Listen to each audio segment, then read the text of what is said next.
In this video, I will show you a bunch of different sounds of the Supro Keeley Custom 12. You will hear my opinions on it, and I will talk a bit about what a pedal platform really is. At the end, I will show you a little produced track that I made using this amp.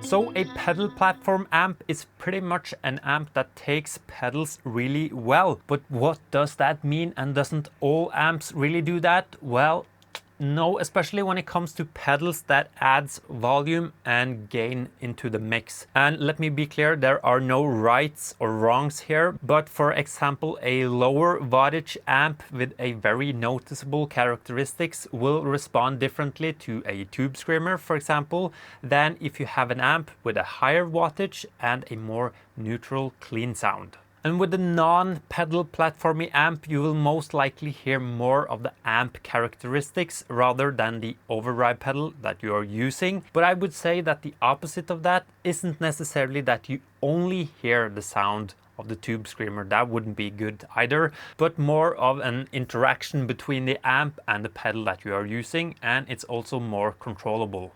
So a good pedal platform amp should have enough headroom for good cleans and take overdrive pedals well.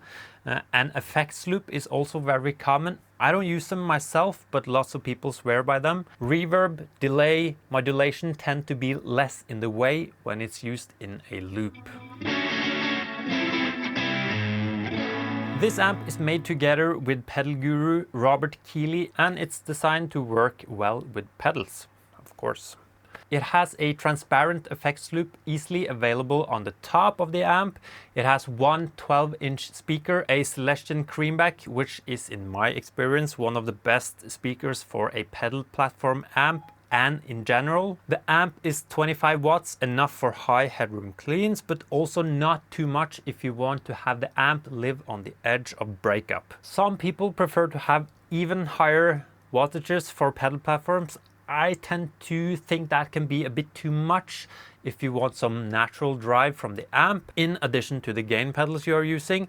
I also prefer to use fuzz pedals with an amp that is on the edge of breakup. I think it's weird when an amp is way too clean and you run a fuzz into it. That doesn't sound good to me.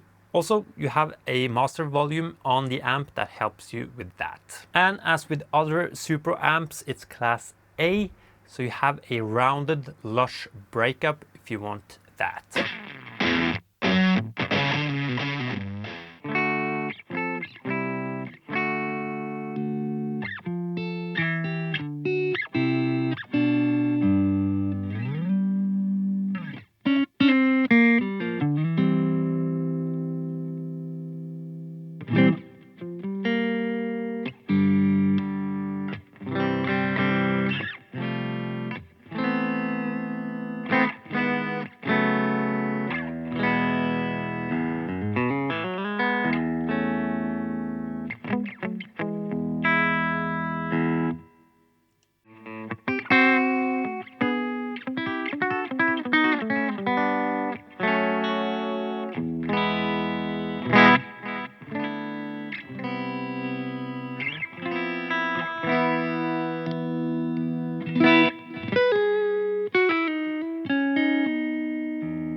I think the cleans are very good, and I also think it takes pedals really well, which is the job this amp has. I still feel that the amp has a character, a Supro character, but that's a good thing because I don't want an amp that is completely soulless, even though I like the sound of my overdrive pedals. As I said, I think it's the symbiosis of the drive pedals and the amp together that I'm after, without the amp going out of control when I use my overdrive pedals. And since the amp has a personality, it also sounds very cool when it's cranked. So you're not only getting a one-trick pedal platform pony here.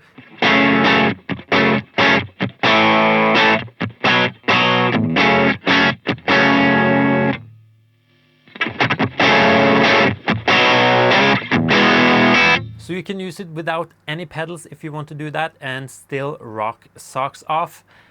I could like to see a reverb on it, but that's not a biggie. I have a lot of reverb pedals on my board, or not on my board. I have a lot of reverbs in one of my pedals. And to show you the amp in a song context, here is a tune that I made using the Supro Keeley Custom 12.